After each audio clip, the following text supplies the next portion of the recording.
Bonjour à tous, bienvenue sur la chaîne de Plancton Curieux. Donc, comme tous les jours, revue de marché et revue d'actualité. On commence par le marché gentiment. Vous voyez qu'on est plutôt dans le rouge, une journée assez calme. Si on se met en vue semaine, on commence à avoir des baisses notables, 12% sur Appcoin. On est sur les 1,85 actuellement. Algorand aussi, on a vu qu'il y avait des mauvaises nouvelles hier sur son protocole DeFi principal. On voit aussi par exemple ici Woo Network en baisse également. Par contre, on a Matic qui est en hausse. Donc Matic, je suis un peu dans une posture un peu de déception parce que finalement il fallait en acheter, je pense. Quand il est tombé aux 60 centimes, c'était un bon cours. Donc j'ai attendu, j'ai voulu attendre qu'il aille plus bas. Donc maintenant, effectivement, je vais attendre un repli global. Mais je pense que c'était une opportunité à saisir au moment où elle s'est présentée. Voilà. C'est bien aussi de partager les erreurs qu'on fait. Je pense que pour le coup, ne pas acheter du Matic, dans mon cas, et vis-à-vis de ma perception du projet, ce que je pense du projet, je pense que c'était une erreur de ne pas en acquérir à ce moment-là. Maintenant que ça s'est dit, on voit que Bitcoin, pas grand chose à dire, toujours autour des 30 000, plutôt en baisse, ce qui est assez surprenant, parce qu'on a un indicateur de hausse. Et c'est quoi? Ça va être tout simplement l'euro-dollar qu'on voit ici. Donc on va aller voir ce qui s'est passé en termes de news, tout simplement. On a eu les chiffres de l'IPC US. Donc l'IPC, c'est l'indice des prix à la consommation. C'est extrêmement important. Pourquoi? Parce que l'indice en fait des prix à la consommation va driver la hausse des taux, la baisse des taux. Vous voyez, plus l'inflation revient autour des 2%, et moins on a de hausse des taux. Donc qu'est-ce qu'on voit? On voit que les chiffres de l'inflation américaine, ils sont ressortis inférieurs aux attentes. C'est extrêmement important. Du coup, l'IPC général annuel était à 3%. 3%, c'est vraiment pas mal. Anticipé, c'était 3,1, donc mieux qu'anticipé, extrêmement positif pour le marché. Et précédemment, c'était 4%. Donc précédemment, je suppose que c'était pour le mois d'avant. Donc l'IPC Core, lui, est hors alimentation et énergie, parce que alimentation et énergie, c'est les valeurs les plus volatiles. Et donc quand on va avoir une perception un peu plus flat de ce qui se passe, on me dit, on regarde ce genre d'indicateur-là, donc l'IPC Core, donc hors inflation et énergie, reculé de 4,8 contre 5% anticipé et 5,3 précédemment. Donc vous voyez, c'est des nouvelles qui sont extrêmement positives pour les marchés actions, parce que là, en gros, les attentes, c'est que la Fed va augmenter encore une fois les taux de vraisemblablement 0,25%, ce serait le 26 juillet, donc c'est dans 2 semaines, et du coup le marché anticipe du coup un plateau après, un arrêt de la hausse des taux, qui n'est pas garanti, le message et les informations que donneront Jérôme Powell sont extrêmement importantes à la suite de cette hausse de juillet. Et voilà, des news extrêmement importantes. On continue ici avec l'inflation en Europe qui a aussi ralenti. Donc on est vraiment sur des news positives. Ici on est passé, vous voyez, de 4,5 sur un an à 5,1. Donc l'inflation est calculée sur une comparaison à 12 mois. C'est-à-dire là on a comparé mai 2023 à mai 2022. Là on a comparé juin 2023 à juin 2022. Donc évidemment on ne parle pas de l'inflation historique sur 2, 3, 5, 10 ans, mais que sur un an. Et là, on voit qu'elle est en baisse également, plus basse que les attentes, donc c'est tout à fait positif. Et ce qu'on peut constater, c'est que du coup, l'euro sur dollar a explosé. Pourquoi? Parce que l'anticipation qui est faite ici, c'est que s'il n'y a plus de hausse des taux en Amérique, parce qu'on approche de la target qui est de 2%, en sachant que quand on fait une hausse des taux, il faut plusieurs mois pour qu'elle soit vraiment effective et observable dans l'économie. C'est une période qui va de 5 à 10 mois. En général, on dit autour de 6, mais parfois c'est plus. Donc, le marché anticipe que là, il n'y aura plus de hausse des taux à la suite, et donc ce sera plus rentable d'aller chercher des produits européens qui, eux, vont encore vraisemblablement bénéficier de la hausse des taux, donc des produits d'épargne, j'entends. C'est ça en fait le rapport. Pourquoi est-ce qu'on veut, pourquoi est-ce qu'il y a une hausse là, pourquoi est-ce qu'il y a un arbitrage? L'arbitrage il se fait sur les rendements des taux, enfin des produits d'épargne. Plus les taux sont élevés, plus les produits d'épargne non risqués sont importants. Donc il y a ça, et après il y a le taux de change, bien évidemment, entre euro et dollar. Donc la hausse, bien évidemment, de l'euro, vu qu'on anticipe un plateau pour les taux US, alors que ceux de l'Europe risquent de continuer à augmenter, parce que vous l'avez vu, là on n'est pas à 3%, on est encore très très loin, on est à 4,5%, donc on aura encore des hausses de taux en Europe qui de toute façon est en retard.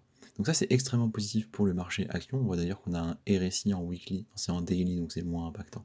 On va aller voir en daily, c'est intéressant. En daily aussi, en daily on est proche du RSI 70. Vous voyez les deux dernières fois, donc en janvier et en avril, on a rechuté jusqu'à 50. est-ce qu'on va revoir ce pattern-là? C'est pas du tout exclu, en sachant qu'on a quand même une structure ici extrêmement haussière depuis octobre 2022. Au niveau des news, on passe à MicroStrategy qui est considéré comme le meilleur véhicule pour s'exposer au Bitcoin. Il y a 5 raisons à ça.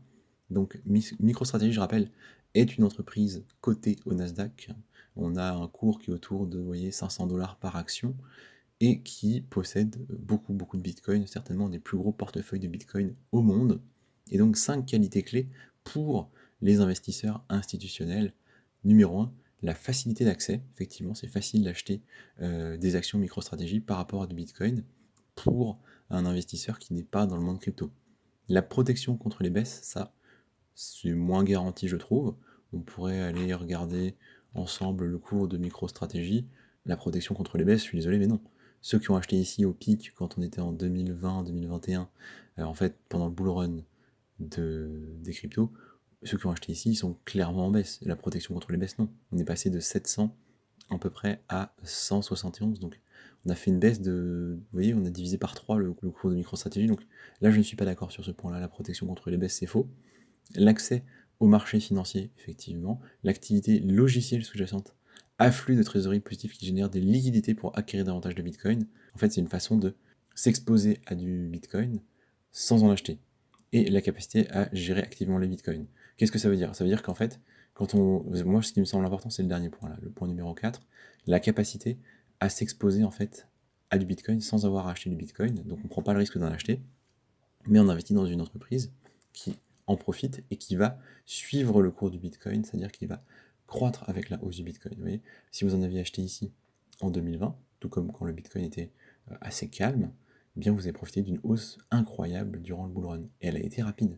Effectivement, l'exposition est intéressante, le risque l'est autant, mais par contre, ce que je trouve intéressant, c'est la stratégie.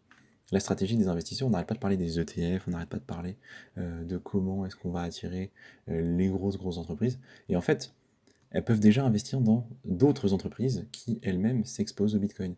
Et c'est d'ailleurs une idée très intéressante à mon avis, et à réfléchir quelles sont les entreprises qui sont exposées le plus aux crypto et dans lesquelles on pourrait investir, vous voyez, hors par exemple le marché crypto. C'est une vraie question qui est pertinente pour comprendre un peu ce que font les investisseurs institutionnels. Et du coup, je vous propose de parler ici de ARK Invest, donc un fonds d'investissement qui est géré par Cathie Wood. L'idée est un peu la même pour moi, c'est-à-dire que, vous voyez, ils n'ont pas acheté directement du Bitcoin, alors bien évidemment ils en ont, mais ils ont acheté des actions Coinbase, parce que Coinbase est aussi évidemment lié au cours du Bitcoin et au cours des cryptos. Donc là, Coinbase a explosé de par ses partenariats avec les potentiels ETF, BlackRock et autres fonds d'investissement. Donc l'action Coinbase, on le voit là en quelques temps, oui, en janvier c'était 37, actuellement on est à 90. Et rien que là sur le mois de juin, on a presque fait x2. On est passé de 50 à 90. S'ils ont acheté ici un peu en janvier, parce que je suppose que ARK Invest, ils ont depuis longtemps du Coinbase, bah, ils ont peut-être acheté pour 6 ou 8 ou 9 millions, et donc ils se sont fait, vous voyez, plusieurs millions comme ça très facilement. Donc ce qui est intéressant, c'est qu'ils ont vendu là sur le top. Ils ont vendu le 11 juillet, donc c'est il y a 2 jours, donc vraiment au moment où l'action était au plus haut. Et ça, je trouve que c'est une stratégie qui est intéressante parce que ça correspond beaucoup à ce que moi je fais. C'est-à-dire, je prends des cryptos que je trouve intéressantes à des cours peu élevés, et je les revends sur des x2, des x3, pas entièrement, mais partiellement, de façon à retrouver du cash quand on fait des espèces d'excès. Vous voyez, c'est un peu la stratégie qu'eux ont mis en place ici, et je la trouve tout à fait pertinente. Et encore une fois, deux entreprises sur lesquelles il est possible d'investir pour les institutionnels, MicroStrategy, Coinbase, il y en a bien évidemment d'autres, mais je trouve que c'est très intéressant. Après là, on va nous parler du pourquoi, du comment, etc. Ça m'intéresse moins, c'était plus la réflexion sur, regardez, on peut aussi acheter ces entreprises-là pour s'exposer à la crypto, et c'est peut-être en fait suffisant pour certains institutionnels qui n'auront pas forcément besoin du coup de directement s'exposer au Bitcoin, et donc les ETF ici, vous voyez, sont peut-être moins importants qu'on pourrait le penser. Réflexion comme ça, je vous laisse me donner votre avis en commentaire. On continue avec Mika. On a une date, donc ça se précise pour les prestataires d'actifs numériques et notamment pour les émetteurs de stablecoin. Vous le voyez, d'ici juin 2024, on aura les nouvelles contraintes qui vont s'appliquer. Donc on aura le détail dans quelques temps. Le document de réglementation avec le premier lot en fait de règles est apparu hier, le 12 juillet. C'est de l'ordre de 160 pages, donc il va falloir un petit peu de temps pour décortiquer tout ça, pour qu'on en voit vraiment les contours. Mais je trouve que c'est intéressant. On sait que dans un an, du coup, une réglementation sera vraisemblablement mise en place. C'est intéressant parce que ça correspond un peu avec les anticipations qu'on fait d'un potentiel début de bull run pour les cryptos. Donc il y a un certain nombre d'éléments qui convergent, là ça en fait un de plus en termes de date pour cette année 2024, voire 2025.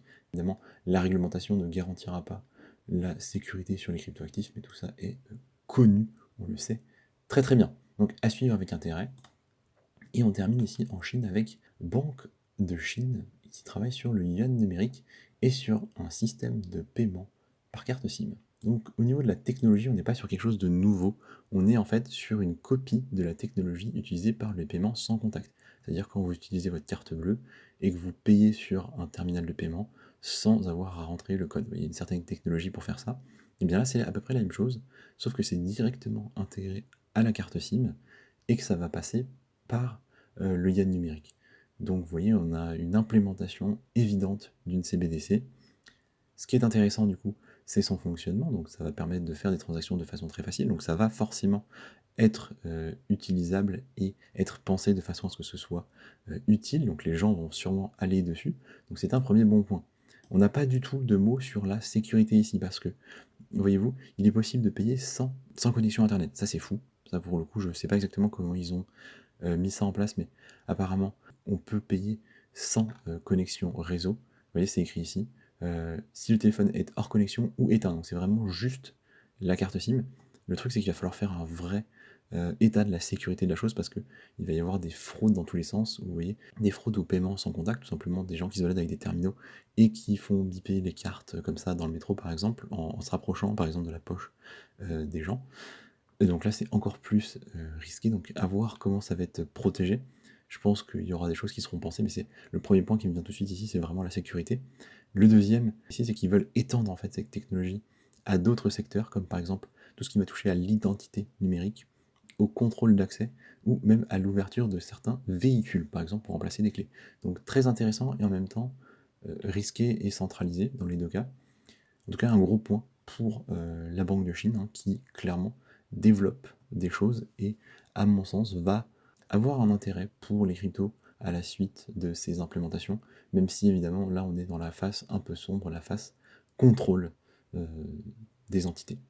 On fera, je pense, de la revue de marché demain. Pour le moment, vous voyez, il ne se passe pas grand-chose, mais si ça continue dans le rouge, on parlera de certaines cryptos à surveiller avec intérêt. Voilà. Merci de m'avoir écouté, je vous dis à demain pour une prochaine vidéo.